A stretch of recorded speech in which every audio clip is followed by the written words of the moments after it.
Hello అందరికీ welcome back to my channel. మేము ఇంట్లో రెగ్యులర్గా చేసుకునే రెసిపీ అనమాట ఇది గరియలు. దానికోసం 2 గ్లాసుల వరకు నువ్వులు తీసుకున్నాము. అవి మంచిగా గాలిచ్చి ఇలా తడిగా ఉన్నప్పుడే సిమ్లో ఫ్రై చేసుకోవాలన్నమాట. ఇది మొత్తం సిమ్లోనే ఫ్రై చేయాలి, హై ఫ్లేమ్ అస్సలు పెట్టకూడదు, మాడిపోతాయి. గాలిస్తే ఏమైనా ఇసుక మట్టి ఉంటే పోతుందన్నమాట. ఇలా చేయితో నొక్కితే పిండి పిండి అవ్వాలి, అప్పుడే నువ్వులు బాగా ఫ్రై అయినట్టు. ఇది పూరీ పిండి అండి.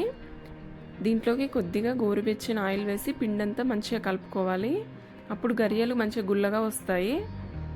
ఇలా పిండంతా కలిసేలా కలిపిన తర్వాత కొద్ది కొద్దిగా వాటర్ వేస్తూ డో ప్రిపేర్ చేసుకున్నాము. డో ఈ కన్సిస్టెన్సీలో ఉంటే సరిపోతుంది, మరీ మెత్తగా ఉండొద్దు, మరీ గట్టిగా ఉండొద్దు. తర్వాత నువ్వులు బెల్లం కలిపి మిక్సీ పట్టుకోవాలి. మేము 2 గ్లాసుల నువ్వులకి 1 గ్లాస్ బెల్లం తీసుకున్నాము. మాకు స్వీట్నెస్ అయితే సరిపోయింది. ఇంకా స్వీట్ ఎక్కువ తినే వాళ్ళైతే ఇంకొంచెం ఎక్కువ బెల్లం వేసుకోవాలి. నువ్వులు బెల్లం కలిపి మాత్రమే పట్టాలి. ఓన్లీ బెల్లము ఓన్లీ నువ్వులు పడితే జారుకు అతుక్కుపోతాయి. తర్వాత ఇలా పూరిల్లా ఒత్తుకోవాలి రౌండ్గా. మాకు రౌండ్ షేప్ వచ్చింది కాబట్టి మేము డైరెక్ట్గా ఇలా చేసాము. రౌండ్గా రాకపోతే మీరు ఏదైనా క్యాప్తో నొక్కి రౌండ్ వచ్చేలా చేసుకోవచ్చు.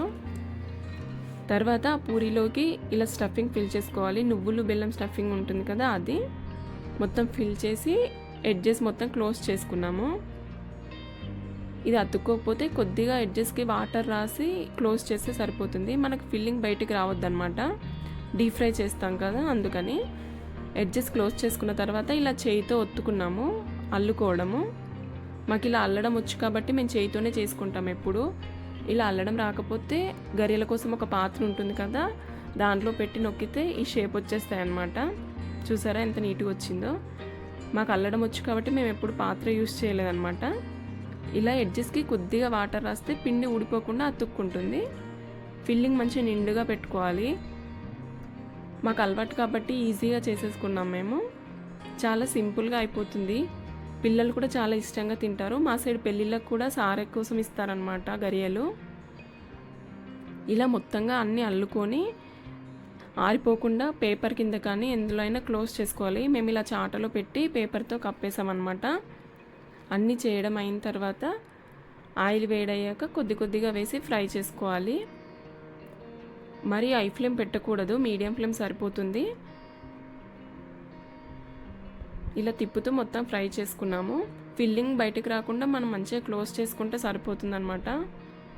చూసారా మంచిగా పొంగుతున్నాయి.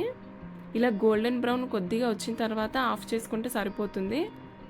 టేస్ట్ మాత్రం చాలా చాలా బాగుంటాయి, హెల్దీ కూడా. నువ్వులు బెల్లం చాలా మంచివి కదా. Thank you for watching.